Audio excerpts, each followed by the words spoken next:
You know, August is seen as one of those months where people go to state fairs and sort of sit around and maybe head out on vacation. But it's also, just like every other month, a very important time for economic indicators.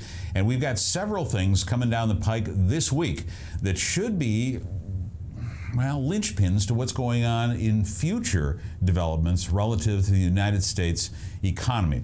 Number one, home sales. Listen to this. On Wednesday, we'll get a look at existing home sales. Economists estimate an existing home sales in July climbed a pace of 5.13 million on an annualized basis. According to Bank of America Merrill Lynch, existing home sales are likely to increase a modest 0.4% in July to 5.1. Housing data tends to be noisy, so they like to look at the 3-month moving average growth rate, which is trending at 1.7%. Coupling this with the fact that existing home sales dropped 1.2% last month, we should see a growth in closed contracts. Also, inventory in homes has been expanding since the beginning of the year. Month supply was 5.2 in June, up from 4.3 in January, which is supportive of greater sales, given that it's been noted as a constant in recent history. Also on Thursday, we get an initial jobs claims report. Economists estimate weekly claims climbed to 329,000. Last week, we learned that initial jobless claims for the first full week of August fell to 320,000, thereby pulling the 4-week moving average 4,000 lower to 332,000. Both initial claims and the 4-week average are now at pre-recession levels, and it's consistent with the faster pace of payroll gains of what we've seen over the past 3 months. Since 1990, 320,000 on claims has been consistent with approximately 230,000 on payrolls. The level of the 4-week is constant with 220,000. Also on Thursday, the Fed survey, the economists estimate the regional Fed activity that's going on. And finally, on Friday, the new sales reports for home sales. Economists estimate new home sales in July fell to an annualized pace of 487,000, down from 497,000 in June.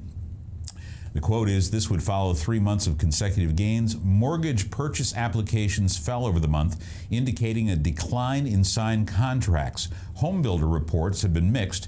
The NAHB Home Builder Sentiment Index has been positive, but reports from individual builders have been more mixed. While we expect a dip in July, we think the trend over the rest of the year for new home sales will be higher, but perhaps in a choppy fashion." 3 major reports, ladies and gentlemen, coming out this week that'll be indicators of the national scope of the economy. Speaking about economic numbers, the Iowa State Fair, now get this is a piece of history. The Iowa State Fair concluded yesterday. The last corn dogs were handed out just before midnight last night. The last funnel cakes were eaten, no doubt. And so a cap is put on the 2013 Great Iowa State Fair, the 11 days. In 1976, the Iowa State Fair contributed $7.9 million to the local economy. In 2013, guess what? That number is estimated at $65 million. $65 million flooding into the local central Iowa economy through the Iowa State Fair. With all the good weather and all the good economic news, however, that did not necessarily translate into bigger numbers attendance-wise. Attendance at the Iowa State Fair remained relatively flat this year, with a couple of bumps during the week. But last week was a disappointing week with turnout. We suspect that the final numbers that we'll get later on today will show that over 1 million people did visit the Great Iowa State Fair during the 11 days, and that contributed to that $65+ million of economic development. Speaking of economic development, when we come back, we've got Jason White in the seat. Jason White is a friend of ours with the Warren County Economic Development Corporation. This was a sleepy little county south of the Des Moines Metro for a long, long time, but lots has been going on and lots has changed. We've watched Jason in his career for several years, and we've got some great news to report. Economic development Metro-wide and Jason White when we come back. This is Insight on Business, the News Hour. Back with more right after this.